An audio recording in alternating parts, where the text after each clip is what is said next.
नमस्कार साथियों, मैं संचित भारती आपके अपने YouTube channel all in one study point पर आप सभी का स्वागत करता हूं। उम्मीद करता हूं सभी साथी अच्छे होंगे, स्वस्थ होंगे, मस्त होंगे।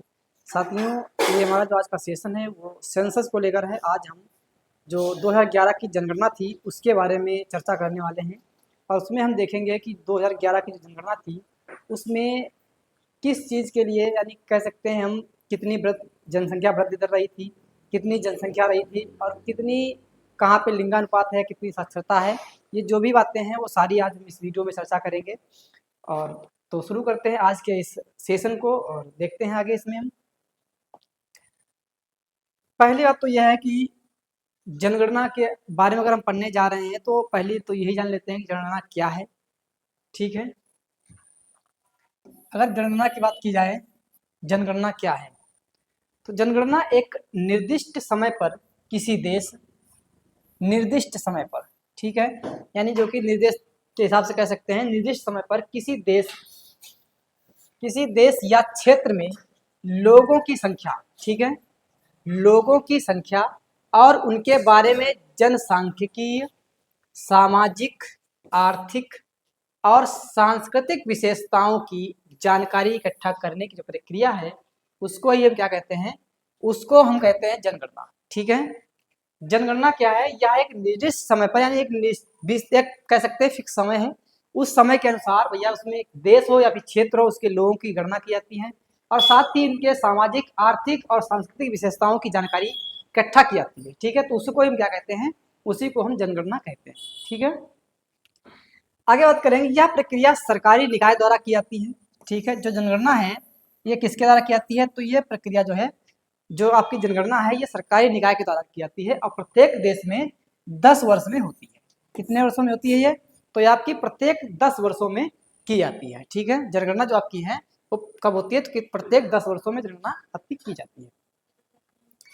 आगे बात करेंगे, भारत में जनगणना की शुरुआत कब से हुई है, तो भारत में जनगणना की शुरुआत हुई है 1872 से। ठीक है, कब से हुई है, पहली बार जो जनगणना थी वो 1872 में भारत में हुई थी, मेयो के समय में, मेयो के समय में हुई थी। ठीक है, तो ये कह सकते हैं भारत में जनगणना की शुरुआत जो है 1872 में किसके समय में हुई थी, तो पहली बार भी आपकी हुई है 1872 में लॉर्ड मेयो के शासनकाल में। ठीक है, उसके बाद में ये तो केवल ऐसे जनगणना कह सकते हैं पहली बार की गई थी, लेकिन नियमित की अगर बात करें, ठीक है, यानी कि कह सकते हैं रेगुलर, इसको एक तरीके से इसका नियम बना दिया गया कि आपकी हर 10 वर्ष पे की जाएगी। तो ये जो नियम बनाया गया, नियमित जनगणना की गई है, वो आपकी पहली बार कब की गई थी, तो ये आपकी 1881 में की गई थी। ठीक है, 1881 में पहली बार नियमित जनगणना की गई थी और उस समय शासन किसका था भैया, तो उस समय थे आपके लॉर्ड रिपन। ठीक है, लॉर्ड रिपन आपके थे।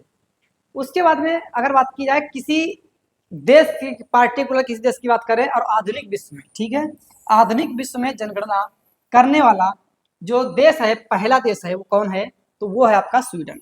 ठीक है, स्वीडन इसमें आपका आता है, स्वीडन है जिसने 1749 में पहली बार क्या की थी, जनगणना की थी। कब जनगणना की थी, तो 1749 में पहली बार जनगणना की थी। ठीक है, किसने भैया, तो स्वीडन ने की थी।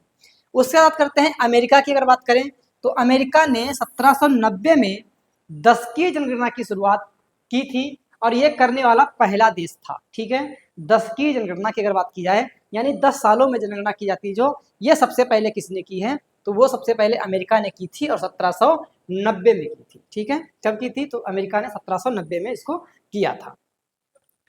आगे बात करेंगे, 2011 की जनगणना से संबंधित महत्वपूर्ण जो बिंदु हैं इनके बारे में हम चर्चा करते हैं। पहले देख लेते हैं भैया, तो महत्वपूर्ण बिंदु कौन कौन से हैं जिनके बारे में हम चर्चा करने वाले हैं। ठीक है, चलिए देखते हैं। 2011 की जनगणना भारत की 15वीं जनगणना थी। ठीक है, कौन सी जनगणना है, तो भारत की 15वीं जनगणना अगर माने जाए, ओवरऑल अगर देखा जाए तो ये 15वीं है।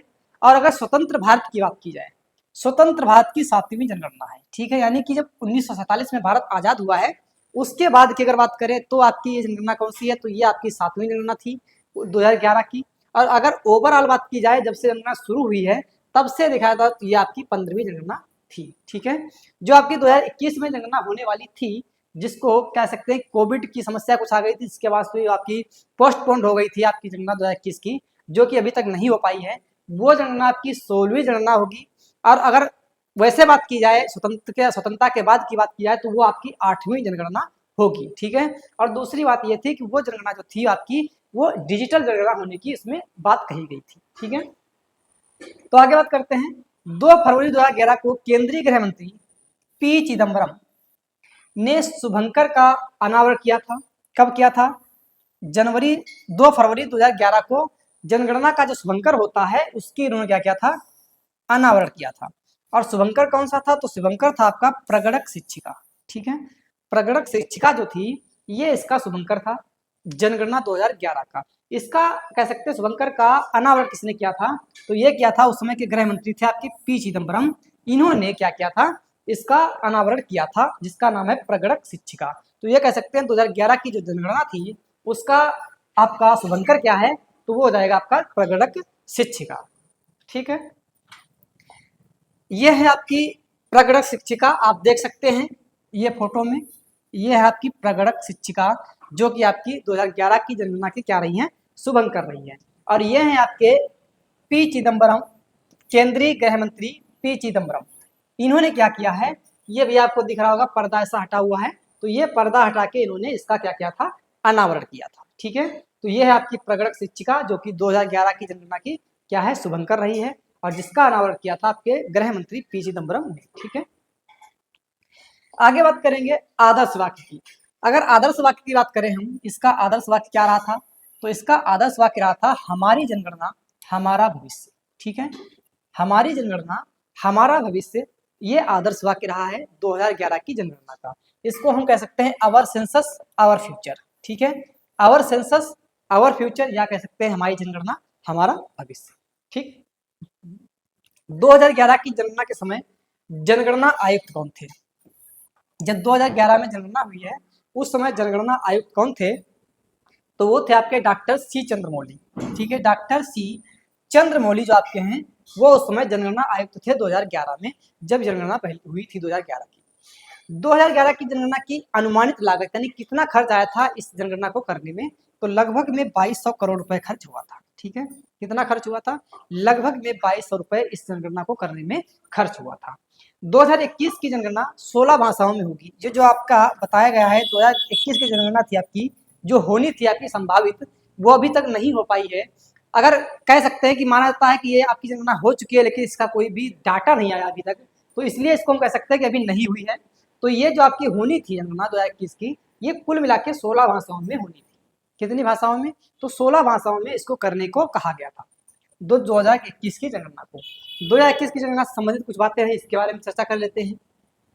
जो 2021 की कुछ बातें हैं, महत्वपूर्ण बिंदु हैं, उनके बारे में हम चर्चा कर लेते हैं। जैसे कि 2021 की जो जनगणना है कौन सी है? तो ये आपकी 16वीं जनगणना है, और इस जनगणना के आयुक्त कौन होंगे? वो आपके विवेक जोशी बताए गए थे, ठीक है। यानी 2021 की जनगणना के आयुक्त पहले ही बता दिए गए थे, श्री विवेक जोशी होंगे। जैसे आपके इधर कौन से थे 2011 के? वो आपके सी चंद्रमौली बताए गए हैं। ऐसे ये थे आपके श्री विवेक जोशी जो कि 16वीं जनगणना के बताए गए थे। अगर यही जनगणना 2021 की 16वीं है और स्वतंत्रता की अगर बात की जाए तो कौन सी है? स्वतंत्रता के अगर बाद की बात करें तो ये आपकी हो जाएगी 8वीं, ठीक है। स्वतंत्रता के बाद की आपकी हो जाएगी 8वीं। 2021 की जनगणना भारत में पहली बार डिजिटल जनगणना होने को कहा गया, नहीं डिजिटल जनगणना होगी ये बात कही गई थी, ठीक है। कैसी जनगणना? डिजिटल जनगणना होगी आपकी। आदर्श वाक्य की अगर बात की जाए इसका क्या था? इसका आदर्श था जन भागीदारी से जन कल्याण। इसका आदर्श वाक्य है जन भागीदारी से जन कल्याण, ठीक है। क्या है? जन भागीदारी से जन कल्याण 2021 का आदर्श वाक्य है। 2021 की जनगणना स्वतंत्र भारत की 8वीं जनगणना होगी।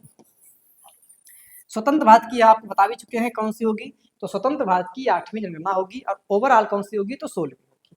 और भारत की पहली डिजिटल जनगणना भी आपकी यही होगी। तो जो आपकी 2021 की जनगणना है ये भारत की पहली डिजिटल जनगणना भी मानी जाएगी। आगे बात करेंगे, प्रारंभ में भारत में जनगणना की शुरुआत 1872 में लॉर्ड मेयो के समय में हुई थी, लेकिन यह गैर वैज्ञानिक तरीके से की गई थी, ठीक है। गैर वैज्ञानिक तरीके से यह की गई थी 1872 की जनगणना। वैज्ञानिक तरीके से अगर बात की जाए तो पहली जनगणना आपकी 1881 में हुई है लॉर्ड रिपन के समय में, ठीक है। 1881 की जनगणना कैसी थी? तो ये आपकी नियमित जनगणना थी, वो आपको हम पहले भी बता चुके हैं। आगे बात करेंगे, सर्वाधिक जनसंख्या वाला जिला कौन सा है आपका जनगणना 2011 के अनुसार। तो सर्वाधिक जनसंख्या वाला जिला आपका आ जाएगा थाने, महाराष्ट्र। ठीक है, आपका महाराष्ट्र में पड़ेगा जिला थाने, जो कि सर्वाधिक जनसंख्या वाला जिला हो जाएगा 2011 की जनगणना के अनुसार। जनगणना 2011 के अनुसार भारत में कितने जिले शामिल हैं, तो इसमें कुल मिला के भारत में 640 आपके जिले हैं। कितने हैं? 640 जिले इसमें बताए गए हैं। न्यूनतम जनसंख्या वाला जिला कौन सा है? ये तो आपका था सर्वाधिक जनसंख्या जो थी आपकी थाने, महाराष्ट्र में। अगर बात किया न्यूनतम जनसंख्या वाला जिला, तो ये आपका हो जाएगा दिबांग घाटी। और दिबांग घाटी आपकी कहाँ पर है? तो ये आपकी पड़ेगी अरुणाचल प्रदेश में। ठीक है, दिबांग घाटी जो है जिला आपका पड़ता है जो जिसमें न्यूनतम जनसंख्या है, और ये आपका कहाँ पर पड़ेगा? तो ये आपका अरुणाचल प्रदेश में पड़ेगा। और अधिकतम जनसंख्या जो आपकी है वो थाने में है। थाने कहाँ पड़ेगा? महाराष्ट्र में पड़ेगा। 2011 की जनगणना के अनुसार भारत का जनसंख्या घनत्व कितना है? तो जनसंख्या घनत्व की अगर बात की जाए तो ये आपका 382 व्यक्ति प्रति वर्ग किलोमीटर है। कितना भी है? 382 व्यक्ति प्रति वर्ग किलोमीटर। जैसे कि हम देख लेते हैं एक बार इसको, क्या है वर्ग किलोमीटर। जैसे मान लिया हमने, ये आपका एक वर्ग है, 1 मीटर ये है, 1 मीटर ये है, 1 मीटर ये है, 1 मीटर ये है। तो यानी कि जो आपका ये क्षेत्र है, ये बीच का पूरा पूरा क्षेत्र, ठीक है, इस क्षेत्र को हम कह सकते हैं 1 वर्ग किलोमीटर। जब 1 वर्ग किलोमीटर की बात की जाए तो इस वर्ग किलोमीटर के अंदर कितने लोग रह रहे हैं भैया? तो इसमें आपके 382 लोग रह रहे हैं। इतने बीच में आखिर बात की जाए तो इतने बीच में आपके 382 लोग रहते हैं। ठीक है, ये बात है। तो इसलिए कहते हैं कि 2011 की जनगणना अनुसार भारत का जनसंख्या घनत्व कितना है? तो 382 व्यक्ति प्रति वर्ग किलोमीटर में आपके रहते हैं।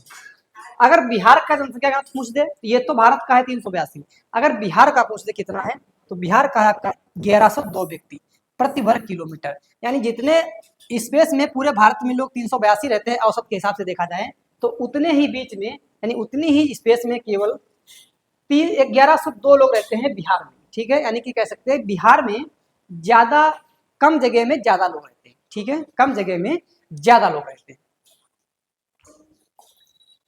आगे बात करते हैं भैया, 2011 की जनगणना के अनुसार देश की साक्षरता दर में वृद्धि देखी गई। जो वृद्धि देखी गई देश की साक्षरता दर में, तो देश में साक्षरता दर पहली बात तो यह है कि कितनी है। जो 2011 की जनगणना की अगर आप देखें तो देश की जो आपकी साक्षरता दर है वो है 74.04%। ठीक है, कितनी है? तो 74.04% आपकी साक्षरता दर है। अगर इसी में पुरुष साक्षरता दर पूछे, ये तो आपकी पूरी साक्षरता दर है, यानी कि इसमें आपके दोनों आते हैं, पुरुष भी आएंगे और महिला भी आएंगी। ठीक है, तो ये आपकी औसतन हो गई 74.04% औसत के हिसाब से हो गई साक्षरता। लेकिन पुरुष की साक्षरता अगर पूछ दे तो इसमें आपकी 82.14%, यानी कि कह सकते हैं 100 व्यक्ति अगर हैं और 100 व्यक्तियों में आपकी जो क्या है कि 82.14% लोग क्या हैं, पुरुष जो है आपके वो साक्षर हैं, और बाकी जो बच्चे आपके वो क्या हैं, वो साक्षर नहीं है। ऐसे ही अगर महिलाओं की बात की जाए तो महिलाएं अगर 100 हैं तो 100 में से आपकी 65.46%। ठीक है, यानी कि 100 में से 65.46% जो महिलाएं हैं वो आपकी साक्षर हैं, और बाकी जो शेष महिलाएं बची हैं वो आपकी साक्षर नहीं है। ठीक है, साक्षरता दर ज्ञात करने का सूत्र क्या होता है? कैसे ज्ञात करते हैं कि साक्षरता दर कितनी है? तो साक्षरता दर ज्ञात करने का सूत्र आपका ये लिखा हुआ है, जैसे कि साक्षरों की संख्या बटे, ये हम एक बार लिख लेते हैं एक बार इसको। ठीक है,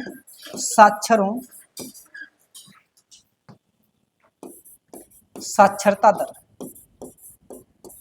ठीक है, साक्षरता दर अगर बात करें तो साक्षरों की संख्या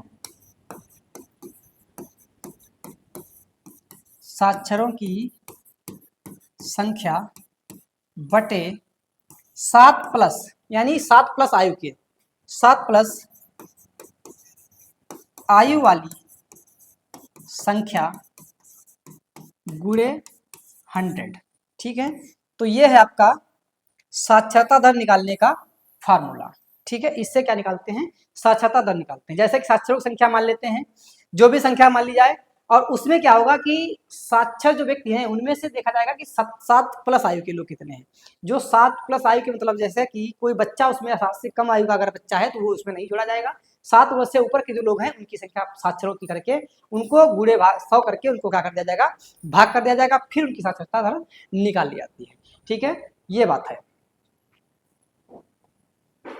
आगे बात करते हैं 2011 की जनगणना के अनुसार सबसे अधिक जनसंख्या वाले राज्य कौन से हैं? सबसे अधिक जनसंख्या वाले राज्य 2011 की जनगणना के अनुसार, तो सबसे अधिक जनसंख्या की बात करें तो उसमें आपका नंबर 1 आता है उत्तर प्रदेश। और उत्तर प्रदेश में लगभग में 20 करोड़ कह सकते हैं, लगभग में 20 करोड़ जनसंख्या थी 2011 के अनुसार। यानी कि 19.98 करोड़ जो जनसंख्या थी वो तब थी आपकी, यानी कि इसको इसीलिए लगभग में 20 करोड़ मान सकते हैं। ऐसा ही महाराष्ट्र की बात की जाए, दूसरे नंबर पे आपका महाराष्ट्र है, और महाराष्ट्र में क्या कितनी थी तो 11.23 करोड़ लगभग, यानी 11.23%, यानी 11.23 करोड़ लगभग में ये जनसंख्या कहाँ की है, तो ये थी आपकी महाराष्ट्र की। ऐसे ही बिहार की अगर बात की जाए तो 10.41 करोड़ लगभग में जनसंख्या कहाँ की है, वो बिहार की है। पश्चिम बंगाल की बात की जाए तो 8.45 करोड़ लगभग जनसंख्या आपकी कहाँ की है, तो ये आपकी पश्चिम बंगाल की है। तो यानी कि हम कह सकते हैं जो सबसे अधिक जनसंख्या वाले राज्य बात की जाए भारत में 2011 की जनगणना के अनुसार, तो उसमें पहले नंबर पर आता है उत्तर प्रदेश, ठीक है, पहले पे उत्तर प्रदेश हो गया, दूसरे पे महाराष्ट्र हो गया, तीसरे पे आपका बिहार हो गया, और चौथे पर आपका क्या आ जाएगा, तो चौथे पर आपका आ जाएगा पश्चिम बंगाल। ठीक है, तो ये आपकी पूछी गई है कि सबसे अधिक जनसंख्या जो है उत्तर प्रदेश की वो कितनी है 2011 की साल, तो ये आपकी है 20 करोड़ के लगभग। ठीक है, यानी कि 19.98 करोड़ कह सकते हैं, इसको अगर लगभग बात करें तो आपकी हो जाएगी 20 करोड़। आगे बात करेंगे न्यूनतम जनसंख्या वाले राज्य, ये तो थे आपके अधिकतम जनसंख्या वाले। अब बात करेंगे न्यूनतम जनसंख्या वाले राज्य की। तो न्यूनतम जनसंख्या वाले राज्य की अगर बात करें तो इसमें आपका सिक्किम पहले नंबर पर आएगा। ठीक है, यानी कि सबसे कम जनसंख्या जो आपकी वो सिक्किम की है। ठीक है, उसके बाद दूसरे नंबर पर आपका आएगा मिजोरम, तीसरे पे आपका आएगा अरुणाचल प्रदेश, चौथे पे आपका आएगा नागालैंड। कह सकते हैं कि सिक्किम की सबसे कम है, फिर उसके बाद में थोड़ा कम मिजोरम की है, उससे थोड़ा अधिक अरुणाचल प्रदेश की है, उससे थोड़ा अधिक आपकी नागालैंड की है। ठीक है, तो ये आपकी बात है, यानी कि सबसे कम जनसंख्या वाला राज्य कौन सा जाएगा, तो सबसे कम जनसंख्या वाला आपका राज्य जो जाएगा वो हो जाएगा सिक्किम। ठीक है, और सबसे अधिक वाला तो उत्तर प्रदेश। ठीक है साथियों, तो आज का जो सेशन था हमारा वो यहीं तक था। जो जनगणना में हमारा शेष बचा हुआ है, अभी हमारे केंद्र शासित प्रदेशों में कितनी जनसंख्या थी, कितनी कहाँ की जो कह सकते हैं लिंगानुपात है, कितनी शिशु दर है, जो भी बातें हैं वो अभी आपकी शेष वीडियो में जो रह गई है वो आपको अगले वीडियो में, यानी कि जनगणना 2011 का जो सेकेंड वीडियो आएगा उसमें आपको देखने को मिल जाएगा। तो आज के लिए इतना ही, bye bye, take care, best of luck, जय हिंद, जय भारत।